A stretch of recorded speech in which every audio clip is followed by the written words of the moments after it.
Baik teman-teman YouTube dimanapun kalian berada, semoga sehat selalu. Kembali lagi dengan Problem Shopping YouTube channel. Hari ini aktivitasnya tidak servis menyervis atau oprek mengoprek ya. Jadi saya akan menambahkan satu playlist di channel YouTube ini, yaitu tentang review alat atau unboxing lah ya. Pokoknya alat-alat yang ada di rumah, termasuk alat-alat servis atau alat-alat yang unik yang ada di rumah lah ya pokoknya. Yang barangkali nanti bermanfaat buat teman-teman semua yang mungkin bertepatan dengan teman-teman yang lagi nyari referensi alat ini. Nah, ini saya akan mereview sebuah rice cooker nih, keluaran dari Mito. Jadi Mito nggak cuman bikin HP ya ternyata. Jadi bikin rice cooker juga, dan ini serinya adalah R7. Simak videonya ya teman-teman. Buat yang pengen tahu isinya kayak apa, terus bisa apa, plus sekaligus kita akan coba praktekkan membuat bubur beserta dengan resepnya ya. Jadi alat ini saya dapat di toko online itu sekitar Desember 2020, itu sekitar 750.000 ya. Dan ternyata setelah Juni 2021 ini saya cek ulang, ini harganya udah turun teman-teman, jadi 560.000. Jadi silahkan teman-teman yang pengen nyoba alat ini bisa simak dulu videonya. Tapi sebelumnya jangan lupa buat teman-teman yang belum subscribe channelnya, monggo di subscribe, di like, di komen, di share, karena masih banyak video tentang apa aja yang bisa kita lakukan di rumah, baik itu melakukan sesuatu sendiri di rumah atau memperbaiki alat-alat yang ada di rumah. Pertama-tama kita intip dulu dalamnya ya teman-teman. Jadi ini paling atas nih adalah bagian yang buat ngukus ya. Terus kita akan intip dalamnya. Ini dalamnya itu kayak gini ya teman. Jadi sebenarnya masih mirip-mirip standar lah ya sama rice cooker lainnya ya. Nah, untuk teflonnya sendiri juga desainnya itu sama sih sebenarnya dengan rice cooker merek lainnya. Jadi ini ada level air, dan rata-rata memang rice cooker kan ada ya, jadi nggak ada yang unik. Yang uniknya adalah ini di deskripsinya dituliskan bahwa coatingnya ini 5 lapis, dan dituliskan di situ adalah Daikin Japan ya. Jadi harusnya bagus ya, karena coatingnya itu ada 5 lapis. Ini adalah barang bawaan lainnya. Jadi di sini kita dapat satu set gelas ukur, terus ada centong sayur, ada juga centong nasi. Ya masih sama lah ya sama bawaan-bawaan rice cooker merek lainnya. Ada 3 settingan level air ya teman-teman. Ya ini yang pertama multigrain. Ini biasanya buat masak beras campur ya. Mungkin teman-teman mau masak beras putih campur beras merah campur kacang polong. Nah, level airnya ngikutin yang tadi ya. Kalau untuk masak yang nasi biasa satu jenis itu pakainya yang ini aja, yang pure rice atau shorten rice. Nah sebenarnya ini nggak baku ya teman-teman. Kadang-kadang kita beda beras itu beda level air sebenarnya. Kadang kalau ngikutin ini misalkan kekeringan berarti teman-teman bisa menambahkan.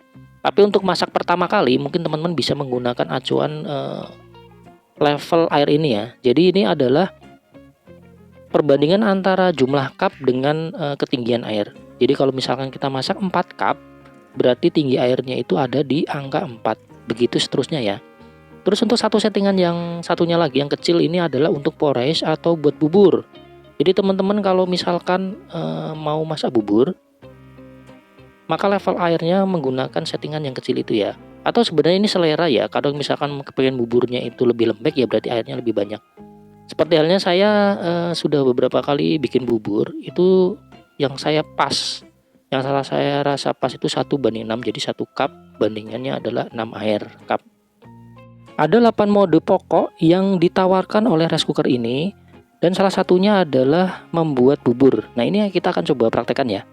Kita akan cuci dulu berasnya, dan ini adalah salah satu tipnya ya teman-teman. Jadi jangan menyuci berasnya itu di teflonnya, karena hal itu akan merusak lapisan coatingnya ya, karena bergesekan antara beras dengan teflonnya.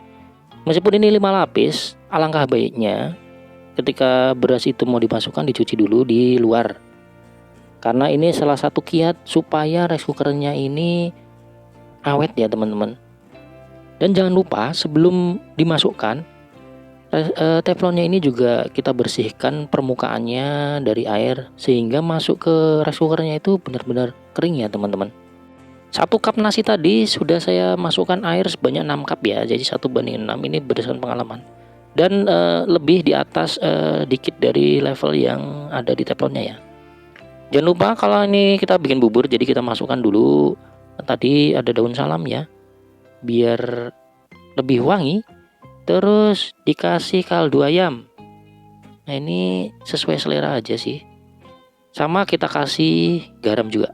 Setelah kita bumbuin, kita aduk-aduk pelan-pelan ya teman-teman biar merata. Selanjutnya kita colokkan saja kabel powernya. Dan ini kalau udah dicolokkan ini tampilannya kayak gini ya teman-teman. Jadi teman-teman itu bisa memilih ada 8 fungsi yang bisa kita geser pakai tombol function ya. Nah di sini kita pilih porridge atau bubur nih ya. Dan ini waktunya emang sudah standar itu sekitar 2 jam. Dan dia akan mengutung mundur sampai buburnya matang. Nah sambil menunggu kita buatkan kuah kaldunya ya teman-teman. Jadi pakai resep yang sederhana aja. Ini saya pakai yang atas nanti kita blender, yang bawah itu enggak ya. Jadi ini ada kunir, terus ada jahe, terus ada kemiri ya. Jangan kebalik sama namanya nih. Bapak-bapak suka kebalik sama ketumbar ya. Padahal bentuknya beda jauh. Nah ini ada bawang merah sama bawang putih ya, sekitar 4 siung atau 3 siung. Nah terus ini pakai serai, pakai lengkuas juga, terus pakai kaldu ayam atau totole bisa, terus pakai garam. Komposisi bumbunya itu ngikutin sebenarnya kuahnya yang mau kita bikin ya. Jadi ini cuma buat sekitar setengah liter air ya. Kita tumis dulu bumbunya. Kita gunakan api sedang aja ya teman-teman, jangan terlalu besar. Tumis bumbunya ya sampai tanah atau harum lah ya. Kalau udah kira-kira tanah atau menguning kayak gitu ya, langsung aja kita cor pakai air ya. Selanjutnya kita masukkan bumbu sisanya sama ayamnya ya. Terus kita aduk-aduk. Kalau sudah matang, terus ayamnya bisa kita ambil, terus kita goreng. Habis digoreng baru nanti bisa kita suwir-suwir ya ayamnya. Nah kalau misalkan buburnya sudah matang, nanti displaynya itu akan menandakan 0H. Itu artinya adalah kita sudah masuk ke mode penghangatan dengan waktu 0 jam. Jadi nanti kalau udah umurnya 1 jam ya jadi 1H. Kalau udah 2 jam ya 2H. Nah ini adalah penampakan buburnya ya, udah mantep banget ini, harum lagi. Oke teman-teman, finalnya ini ya, ini jadi kita kumpulkan semua nih yang udah kita masak tadi. Ini ada kecap ya, kecap dikasih air panas aja biar agak encer. Terus ini adalah kuah kuningnya yang sudah menggoda ya. Ini sambelnya, ini dari blender cabai merah, dikasih air hangat ya, kasih air panas maksudnya. Terus ini ayamnya udah disuir-suir, kasih juga ada kedelai, ada juga bawang goreng. Sempurna lagi kita kasih kerupuk. Jadi intinya dengan rice cooker ini bapak-bapak juga bisa bikin sarapan ya tentunya. Jadi bapak-bapaknya juga bisa menggantikan ibu-ibunya mungkin berhalangan gak bisa masak. Nah bapak-bapaknya bisa coba bikin bubur dengan rice cooker Mito R7 ini, dengan resep yang tadi ya teman-teman. Dan ini sudah kesekian kalinya saya bikin ini, dan rasanya ya nggak kalah lah sama bubur-bubur yang biasa kita beli di abang-abang itu ya. Dan tentunya lebih higienis. Dan ini adalah penampakan dari buburnya ya teman-teman. Jadi lapar lagi nih ya. Selamat mencoba buat teman-teman yang lain. Dan ini adalah testimoni dari Kakak Alki. Katanya mantep katanya ya teman-teman. Demikian tadi ya teman-teman review dan sekaligus